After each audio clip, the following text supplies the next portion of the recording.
introduce them. Hector Navarro, come on out here. Give it up for Hector Navarro.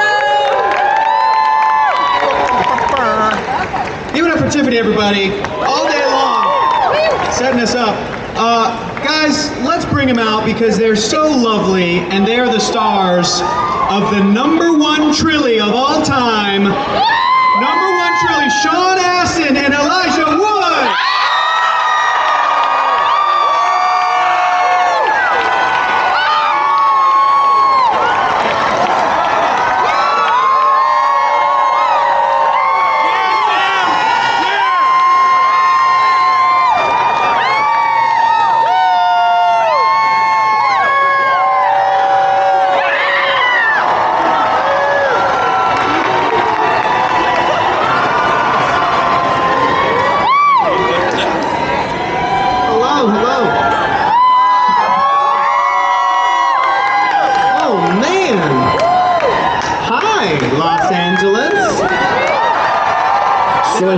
There's a lot of you here. This is amazing. Hi. Wait, can you say my name again with that? Well, I said I'm Hector. Soy Hector Navarro. Really good, Sean. Wow. De Los Angeles. Hola, Los Angeles. It is so good to be home.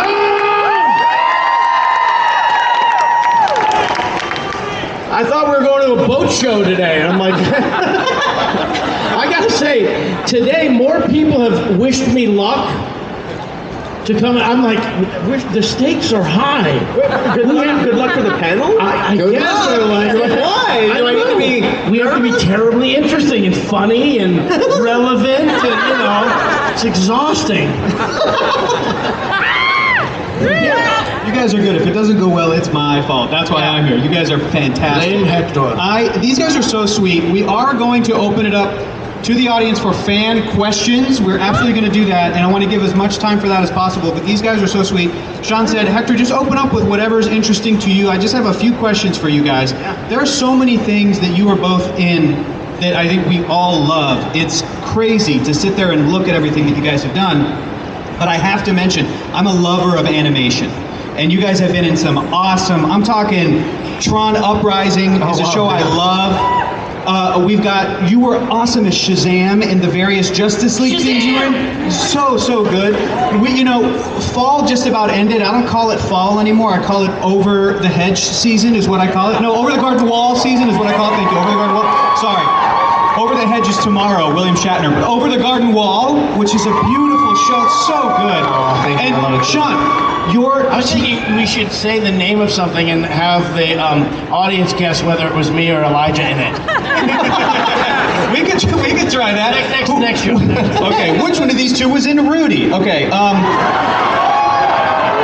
And also, Sean, I gotta mention Teenage Mutant Ninja Turtles, the 2012, one of my favorite. It's so good. So just to talk about animation and the work you guys have done, I would love to ask, you guys are actors, you're on-camera actors, you've also done animation. What to you is the key for when you go do a voiceover, voice acting job? Ooh. Oh, that's a great question. I mean, it's so cool to start with animation. It's such a great way to start us. Yeah. It's really different, but it's also the same. In the sense that, you are building a character and imbuing that character with life and reality and whatever that character needs to be. So that process is the same, but what's different is that you're not thinking about any of the physicality in a traditional sense. You don't have props, oftentimes you don't ever have other actors to work opposite, given that it's done in a studio in front of a mic. They can schedule it around people's availability, so sometimes it can be a very solitary experience. And so it's trying to make something that is physically not happening to you seeming like it's happening to you through your voice, which is a really interesting challenge. There's no artifice, there's no wardrobe, there's none of the context that you get when you're on a film set, which provides you as an actor with so much of the choices that you make. You're reacting to everything around you as well as the people opposite you. Animation is this really technical, focused, each line, you're imbuing it with all these sort of things that you want to in a way that you don't quite think of in that focused way quite the same on a film set. Would you say that's true? I sort of just want to go to your next animation voiceover recording session and pantomime stuff in front of you, so, so you don't feel like you're just alone in front of the microphone. Thank you. Yeah, I don't know if I do it well, but I'd be enthusiastic. I always want to help Mr. Frodo. But of course, everything you said is exactly, I think, universal. But there's so many ways to get at this conversation. I don't think I've been able to really enjoy in podcast or settings like this talking about animation. So I just love that you brought it up. But one thing is you can look at anything. I remember saying they're doing an animated thing of Crayola crayons, and I'm like, I could be the blue one. You're like, oh, well, there's doves. Like, I could play a dove. I could play a stick. I could play a rock. I could play. There's like nothing that you can conceive of that you couldn't be the voice for. And then when you work on different shows, I mean, the three I have in mind at the moment are Oso, Special Agent Oso, Special Agent Oso. It's all part of the plan. Which was Disney Channel. Before they had Disney Junior, and you get to know and Bunnicula. Does anybody know Bunnicula? The book from the 70s that we did 3 years of, and Jessica, who was the creative force behind it. Like Ford did Oso, Jessica did that, and then Cyril Neal did the Turtles, and you get to. I key on these people who are the creative center of gravity in the show, and you walk into the booth and you're like, tell me what you're working on.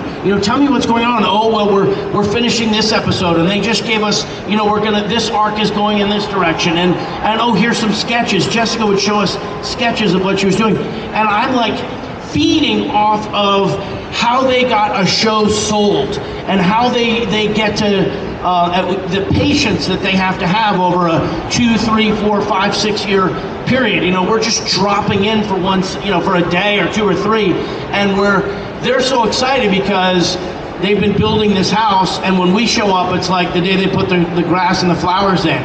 It's like, oh, now it's a house. You're like, no, you built the whole architecture for it. It was a house before we got here. So there's just something about their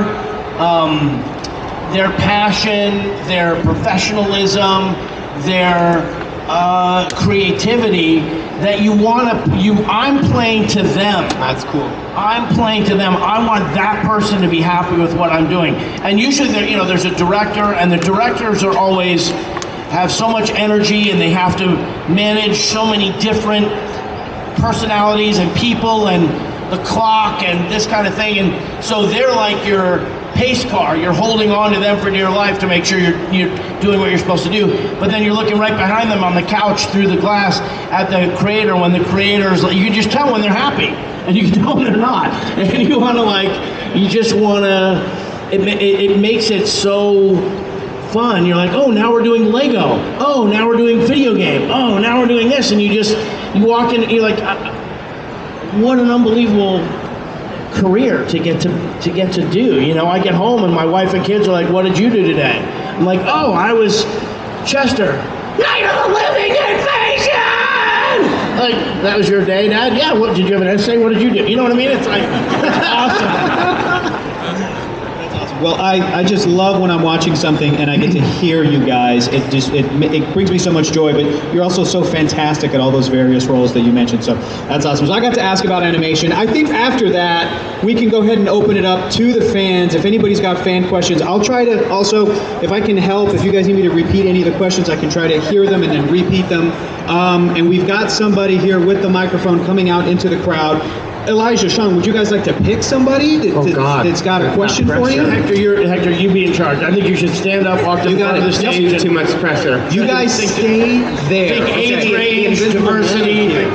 Invisible Man is here. Oh my God. One of the broke girls here. How about here? Right here. She's got a question. I'm saying, look, Invisible Man is here. I'm like, where? Hi everyone. Hi Sean. Hi Elijah. Hi. I'm excited. So my question is for Elijah. I heard that you like video games. Yes. What is your all-time favorite video game, and are you playing anything now? Oh, all time? I mean, that's like all-time favorite movie, all-time favorite record. It's so hard, but You have 2 kids. Which is your favorite one of them? Whoa! Nope. Nope. What do you All-time first of all, favorite, I would say formative game for me, growing up as a child of the 90s, the LucasArts adventure games were really significant. Yeah, oh man, they're the best. And Monkey Island was really, really significant, and sort of probably was the first one that I played that really set me into becoming a fan of that particular genre, and I've played so many since. So I would probably say the original Monkey Island game, and the new one is great. It's great, like such a beautiful return. It's playing the hits and continuing the story. It's so great. But yeah, that game in particular. And what am I playing now? The new Monkey Island. But I just downloaded the new Call of Duty that I'm really excited about. And, everyone keeps telling me how great the new God of War is too, which I've not. Sean, do you have a favorite video game of all time? Pong. Another one, honorable mention. This is just like nostalgia for me, because games are nostalgia, especially when you grow up with them.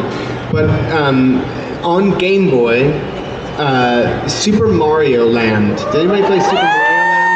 Elijah, And in particular, that soundtrack. Yes. It's just, I'll sometimes just pull up the YouTube of the end theme and fucking jam, dude. It's so good. I'm literally not joking. I'm playing that for the first time right now. Yes. And my girlfriend was like, "You've never played that? They're Super so Mario good." Land is and great. I started playing it. It's this weird little, you step on a guy and he goes, and falls off to the side. It's a beautiful game. It's so good. So good. Game Boy. So I did the narration for a documentary called Video Games, the Movie. Yes. Oh, you did? That's cool. And It's good. Elijah, you should watch it. At first, the guy, Jeremy Sneed, who produced it and directed it, he came to Alabama. I was working on a movie, and he just wanted to interview me about video games.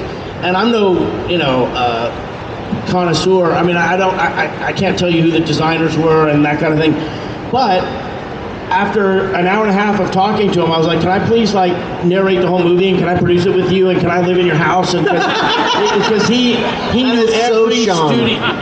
It is so you. And we did. I love it. We just we took over, and he. So cool. So, and the first 7 minutes is this montage set to the Queen, Outer Space Rocket Star.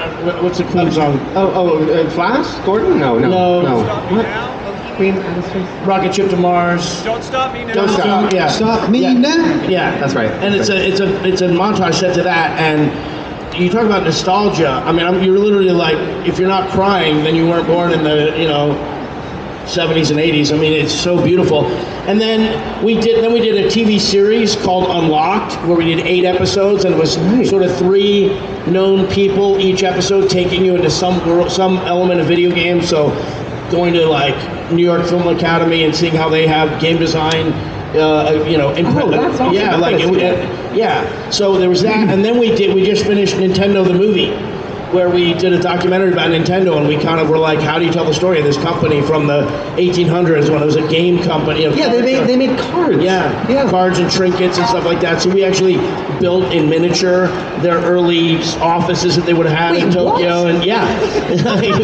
When have you done this? I do a lot. I do a lot of things. So That's awesome. So I mean, but if you were to just hit me right between the eyes with what do you love?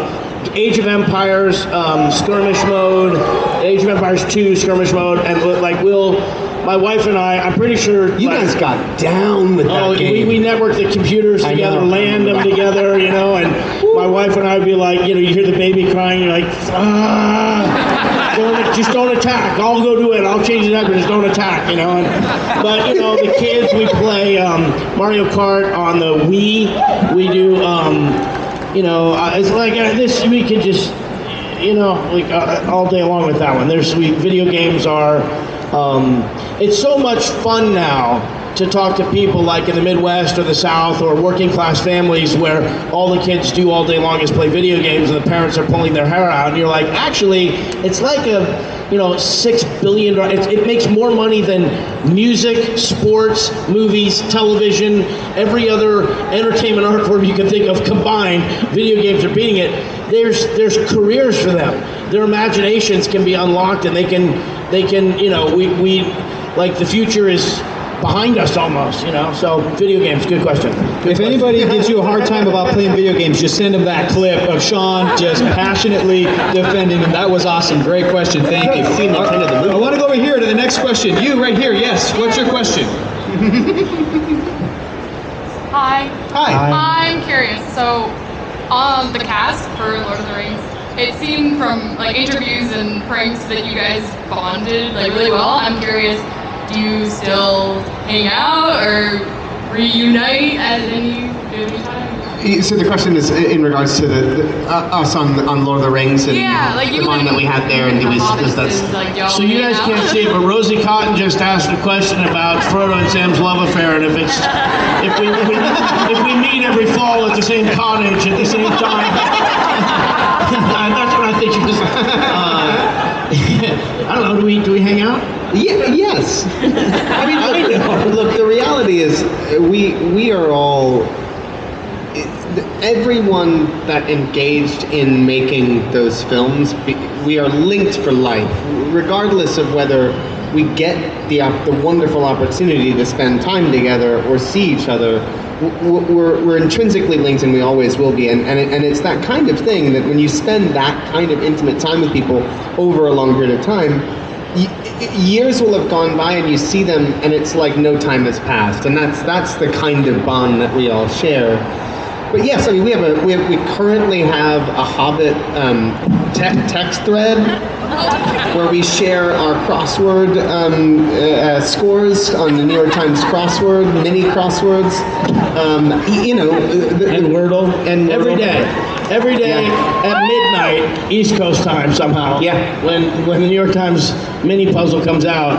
Usually Dom, so you or Dom are the first to do it, it seems like. Yeah, typically. And our goal is to get all four of us on the same day, do it in under a minute. And so Elijah's are usually like 101 to 130, sometimes faster. I'm usually in the 4 to 8 minutes. Yeah. When I've had two under a minute, and I couldn't concentrate on anything else that day. Do you guys know the New York Times mini crossword? So it's just a tiny little bite-sized thing. It's like a video game, right? And so we just try and do it as fast as possible. It's so fun and so satisfying, and when you get stuck, it's the most maddening thing. Not yet. We just spent this year the 4 Hobbits. You can probably say something, because I think it's good. It's good. This is the crowd place to tease it. Yeah. So the Hobbits, Dom, Billy, Sean, and Master Frodo, Elijah. We did, I think, so far 8, and I think we're going to do one more. It's maybe 8 or 9, and then we're going to do one more in Pittsburgh, where it's all 4 of us. And we, for the first time, by the way, like prior to this year, the 4 of us being in one shared space, it's been maybe a decade. And it's not to say that we all haven't individually seen each other. We absolutely have a lot, but not the 4 of us in one shared space. So this year has been kind of an unprecedented, extraordinary year for us, because almost every month we were in another city and breaking bread and sharing stories and dinner in every city. Elijah's a bit of a foodie. He finds these incredible spots for us. And Dom too. And Dom too. And then, off the beaten path hotels to stay at and breakfast in the morning. And it's like, it's better than when we were making the movie. And movies. And then the thing that we're just discussing whether or not to share in this moment is that Elijah really, I think we all kind of had ideas, but you really grabbed the bull by the horns and created a tour t-shirt.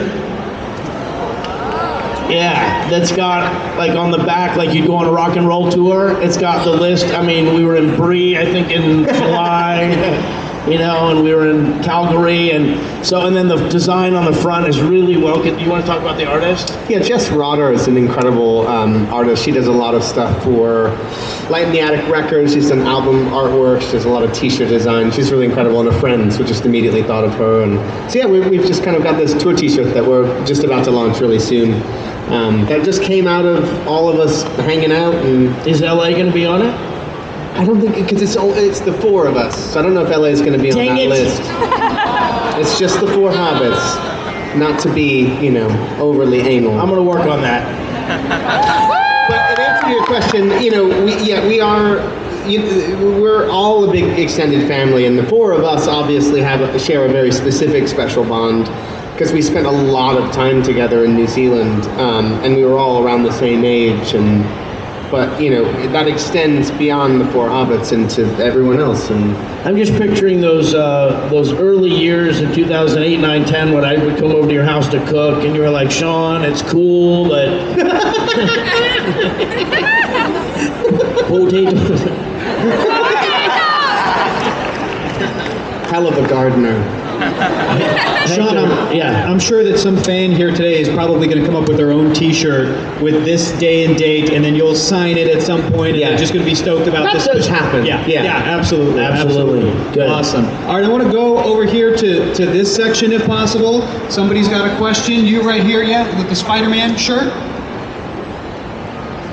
Hello, I'm Soliana. I love you both so much, and I was just wondering if you've seen the new Rings of Power TV show, and what do you think about it? Rings of Power. I also want to say, too, I want to thank you guys as a huge Lord of the Rings fan for you guys having that supportive, beautiful message, all are welcome here, that was happening as the show was coming out. It meant a lot to me. It meant a lot to so many fans. So we really appreciate it. So the question is, Lord of the Rings, the Rings of Power show. What did you guys think of it? Did you get a chance to see it? Well, we love you too. Even though you're not that tall yet, we still love you. Thank you for your question. You want to go first? Go ahead. All right. So, that moment of solidarity with all the different races and species that are in Lord of the Rings, and just sort of communicating our solidarity with the cast of the Rings of Power, and with the creative artist loving world. There's obviously something that has something that festers in the online space, certainly as more expression of rightfully so of a wider variety of people present in culture and in culture that we all love, Star Wars and Lord of the Rings and so on and so forth. There's obviously a really shitty backlash to that is a little unsettling. So it was starting to happen a little bit for the folks that were about to release this incredible series, and so it was the least that we could do to sort of say that we stand by everybody, and that is a space for everyone, and as it should be, And I think the overwhelming feeling that the show has had and that the cast has had is really positive. Yeah. So, but I watched the first 2 episodes when I was making a movie in Chicago, and I thought they were incredible. I thought they were absolutely incredible. I think on the one hand, they really owed a debt of aesthetic gratitude to Peter Jackson and the entire visual team with Lord of the Rings, because it really felt connected artistically to that. A lot of times people want to create a full break and do something totally new, and I felt like it honored the Peter Jackson's trilogy. But then, where they've come digitally, the paintings, the cast. I mean, I love that. For me, Lord of the Rings is about Peter and Fran's and Philippa, but really Peter and Fran's storytelling. And what was amazing was that a filmmaker who was working on such a big canvas didn't have to kowtow or have their wings clipped by a studio because of money. He was able to make an intimate, story on this massive backdrop. This series, what's interesting to me, and in the first half of the first episode, they're setting up multiple seasons. They're setting up all these storylines. So it's a different emotional connection. And by the end of the second one, is it spoiler alert? When they're going to the Grey Havens and she realizes it's a trap and she goes into the water, Galadriel goes into the water, I'm all in. And I'm all in with it. So I haven't had time. I'm in grad school and doing a lot of other stuff, but I'm looking forward to. And the people I've talked to, I don't think I know whether you've seen deeper into it. I've only seen 3 episodes, but what I saw, I loved. Yeah. So, but I'm love a the cast. booster. I'm a booster for it. 20 years ago, when we started doing conventions, people would say, well, do you ever think it'll be remade? And, people, oh no, it'll never. I'm like, yeah, of course it's going to be remade. And I said, I bet in 20 years they remake it, and I bet it'll be awesome. So since I'm Nostradamus and accurately predicted the future, the least I can do is continue to enjoy what they're doing. Great question, thank you. I want to get somebody from over here in this section right here. Who's got a question? You've got a question, go ahead. Hi. I wanted to continue what you guys were talking about with the Hobbit tour. I was really hoping Dom and Billy would be here today, but they're not. And since they're not, I was wondering if you guys could tell us a story about them, like something A story about them. together. That might catch up to them on their travels. I think it feels like a good time to embarrass them. I don't know about you guys if you wanted. It's a perfect opportunity to embarrass the heck out of them. Well, you got to be careful what threads you pull on. The thing is that they've done a very good job of sharing their own embarrassing stories. They got a great podcast. The Friendship Onion. You guys listen to the Friendship Onion? It's great. Their podcast is great for anyone who's not heard it. I highly recommend. Those 2 men are built for that medium. They are so good. They're so naturally funny and riff off of each other so beautifully. So whip smart But the stories about them, I mean, there's a legendary story about them, but they've told it a bunch. They were sent to the location near Edoras. They were on wet weather cover. Do you know this? Where they moved them into this house in Methven, I think it was, and they were in the house for like a couple of weeks without working. Because forgot about them. Yeah, because they were just isolated there in this house because they were just on call for if the weather was ever bad, but the weather was never bad, so they were never called. And they just got 2 shut-ins with like a VCR and weed. Just picture Jack Nicholson in The Shining, and then the Hobbits went mad. I think it started really fun, and then it got crazy. And there's the thing about it is that there's video of it, and they don't know who has the footage. They filmed like ridiculous comedy shorts, like weird, probably super stoned, psychedelic, Billy Dom. I've got a Dom losing their mind things, and it exists somewhere, and they don't know where it is. I've got a Dom story that's really about Elijah. I think we were going to Toronto. We weren't, like I said, we've done like 8 of these cities, so I can't remember exactly what city it was. But they were at Burbank Airport, and Dom's passport or his visa or something wasn't right, and they were taking too long, and there was something where they wouldn't print a boarding pass for him. So we both check in. We're both going to the same destination. We're on the same flight, going to Toronto, and get to the gate or get to the check-in. I get my boarding pass, and they won't print his boarding pass, and they can't figure out what it is. And there was something about like a form that he had to fill out that we weren't told about, some visa form. And so it's taking a long time. He fills this thing out. That still doesn't execute the boarding pass.